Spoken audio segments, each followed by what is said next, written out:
안녕하세요. 하루 필수 말씀 충전 하필큐티 조정환입니다. 오늘 함께 나눌 하나님 말씀은 전도서 3장 1절에서 15절까지 말씀입니다. 모든 일에는 다 때가 있다. 세상에서 일어나는 일마다 알맞은 때가 있다. 라고 이야기하면서 이제 반복적인 때를 관찰한 결과를 보여줍니다. 태어날 때가 있고 죽을 때가 있고 심을 때가 있고 뽑을 때가 있다. 죽일 때가 있고 살릴 때가 있고 허물 때가 있고 세울 때가 있다. 이런 관심사들을 우리가 쭉 살펴보다 보면 삶과 죽음 그리고 농사의 때 그리고 어떤 전쟁이나 아니면 이제 군사력을 증강시키고 군비를 확충하는 그런 때들이 있다라고 하는 거죠. 우리가 알다시피 이제 고대 근동에서는 전쟁도 왕들이 출정하는 때가 있었기 때문에 이렇게 죽일 때, 살릴 때, 허물 때, 세울 때 어떤 전쟁과 관련된 이미지인 것 같습니다.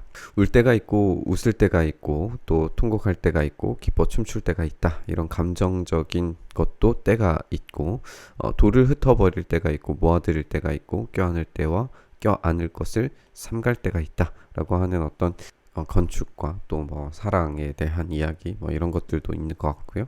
또 찾아 나설 때가 있고 포기할 때가 있고 간직할 때가 있고 버릴 때가 있다. 이렇게 이야기하고 있고요. 또 찢을 때가 있고 꿰맬 때가 있고 말하지 않을 때가 있고 말할 때가 있고 또 사랑할 때가 있고 미워할 때가 있고 전쟁을 치를 때가 있고 평화를 누릴 때가 있다. 이런 식으로 하면서 이제 모든 인생에 적절한 때가 있다라고 이야기를 합니다. 이 적절한 때를 잘 찾지 못하고 맞지 않는 때에 행동하는 것이 얼마나 미련한 일인가를 생각을 해볼 수도 있겠죠. 인생에서 이 적절한 때를 찾아서 그 때에 맞춰서 하는 것도 굉장히 지혜로운 일이고 그것을 찾으라고 이야기하는 것처럼 보여지기도 합니다. 그런데 전도서 기자, 이 전도자가 이야기하는 건 뭐냐면 사람이 애쓴다고 해서 이런 일에 무엇을 더 보탤 수 있겠는가? 그러니까 이 적절한 때를 맞추어서 지혜를 따라 행동할 수는 있겠지만 이 지혜 너머에 무언가를 더 할 수 있느냐라고 하는 거예요. 결국에는 이 적절한 때에 하는 것이 지혜로운 일인 것은 맞지만 그 이상의 그 무언가의 결과물을 내는 것은 불가능하리라고 생각되는 거죠. 결국에는 이 모든 것이 하나님께서 사람에게 수고하라고 지으신 짐이다라고 이야기하고 있습니다. 하나님께서 이런 수고와 노동을 통한 짐을 주시려고 하는 것이 원래적인 목적이었는가? 우리가 그것을 생각을 해보면 우리 이전 본문들에서 나누어 왔던 것처럼 그렇지 않죠. 성경은 노동에 대해서 일에 대해서 부정적으로 이야기하지 않습니다. 하나님께서 수고하라고 지으신 짐이다라고 하는 것은 이 노동과 일이 저주나 아니면은 부정적인 것으로 이해해야 된다라고 하는 것이 아니라 해 아래에 있는 이들이 경험하게 되는 공통적인 모습이라는 걸 우리가 알게 돼요. 그러니까 해 아래에서 벌어지는 일들, 하나님 없이 인간 스스로 하려고 하는 모든 지혜를 통하여 적절한 때를 찾아 하는 행동이 결국에는 해 아래에서 이루어지는 것이라면 이 노동과 일이라고 하는 것이 부정적 경험으로 이어질 수밖에 없겠죠.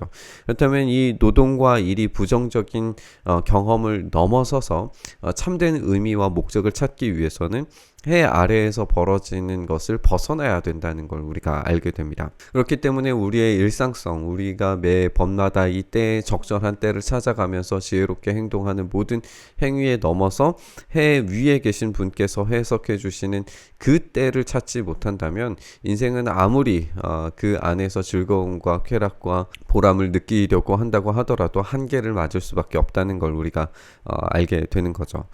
하나님이 모든 것이 제때에 일어나도록 만드셨다라고 그렇게 이야기하시면서 하나님께서 이 때를 관리하고 이 때에 맞게 이 상황이 벌어지도록 조율하고 계신다는 것을 우리가 발견하게 되는데 하나님은 사람들에게 과거와 미래를 생각하는 감각을 주셨다라고 이야기하는데 그러나 사람은 하나님이 하신 일을 처음부터 끝까지 다 깨닫지는 못하게 하셨어요. 그러니까 하나님은 이 시간을 창조하신 분이시고 시간 너머에서 시간 전체를 다스리고 통제하시는 분이신데 인간은 그 시간 타임라인 안에서 하나님께서 과거와 미래만 볼 수 있는 존재예요. 현재를 살아가고 있지만 현재는 결국에는 과거와 미래 사이에서 그것을 인지하고 감각하는 그 사이에서 살아갈 뿐이라는 거죠. 이미 지나가 버린 과거를 바꿀 수 없고, 그리고 다가오는 그 미래를 바꿀 수 있는 능력이 현저히 부족한 것이 인간이라고 하는 겁니다.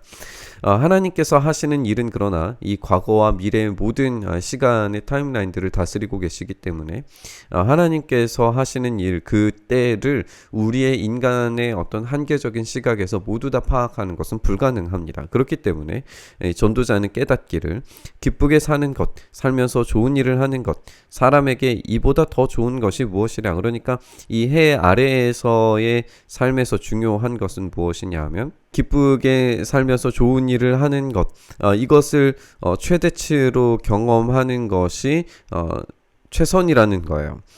이것보다 더 좋은 것은 있을 수가 없습니다. 결국에 이 해 아래에서의 삶은 허물을 극복해야 하는 삶인 것이고, 이 허물을 극복하기 위해서 가장 좋은 전략은 이 세상을 살아가는 데 있어서 오늘을 즐겁게 사는 카르페 디엠을 살아가는 것이겠죠.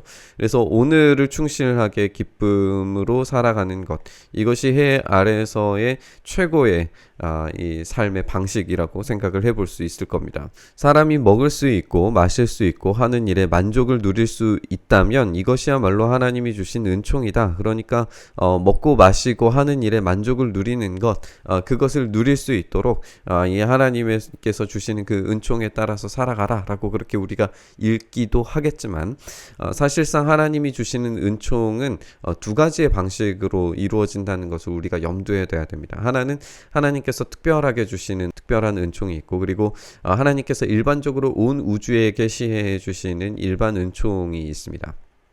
그렇다면 여기에서 하나님께서 주시는 은총이라고 하는 것은 이 먹을 수 있고 마실 수 있고 하는 일에 만족을 누릴 수 있는 이 은총이라고 하는 것은 어떤 신자들에게 주시는 특별한 은총이라기보다는 이 해 아래 인생에게 주시는 일반적 은총이라고 이렇게 생각을 해볼 수 있습니다.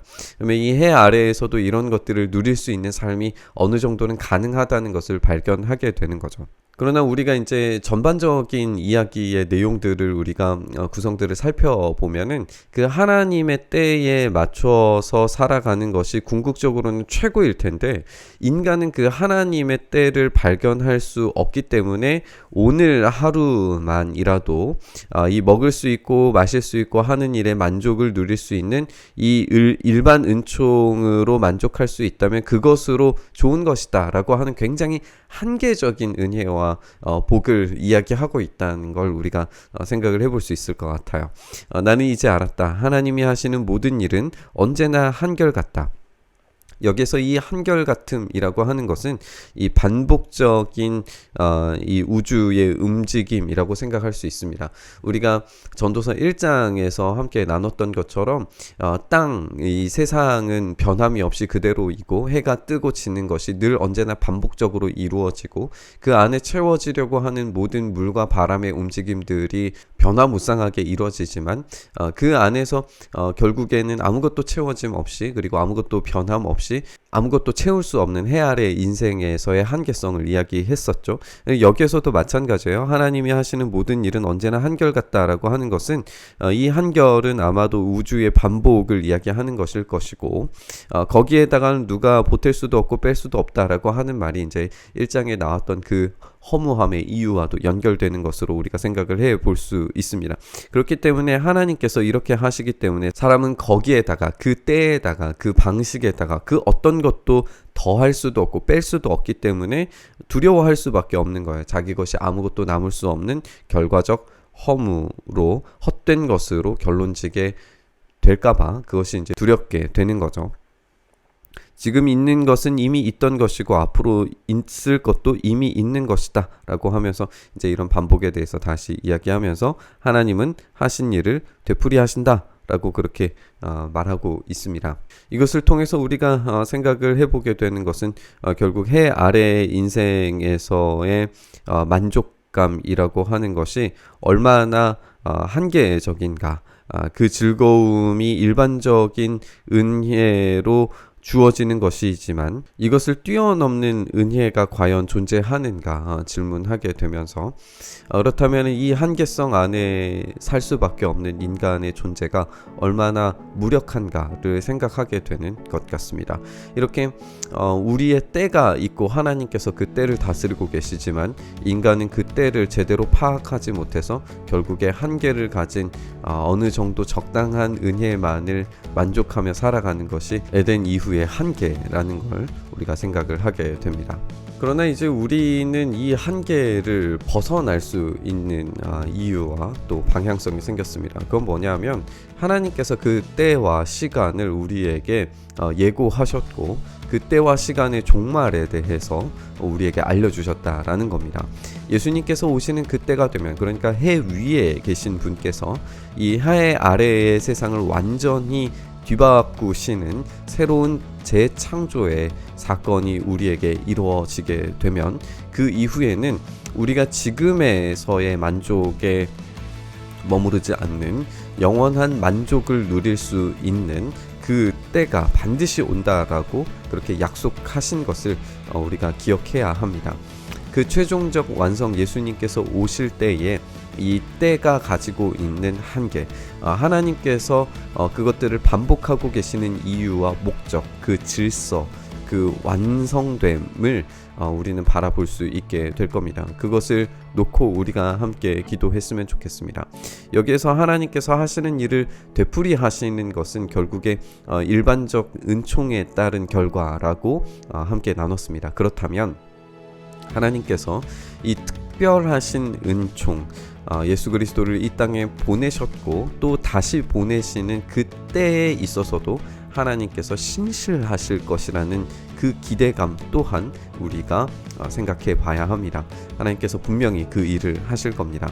예수님께서 다시 오셔서 이 때를 회복하시고 하나님의 그 때에 모든 것을 완성시키시는 그 때가 되었을 때에 우리의 모든 연약함들이 사라지고 완성되는 때가 온다는 걸 우리가 기억하면서 하나님의 그 특별하신 은혜가 속히 우리 가운데 임하게 해달라고, 그 때를 우리에게 더 해달라고 우리 함께 기도하면서 묵상의 자리로 나아갔으면 좋겠습니다.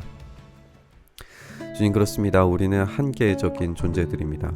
이 땅에서의 즐거움, 만족감들은 늘 언제나 한계적입니다.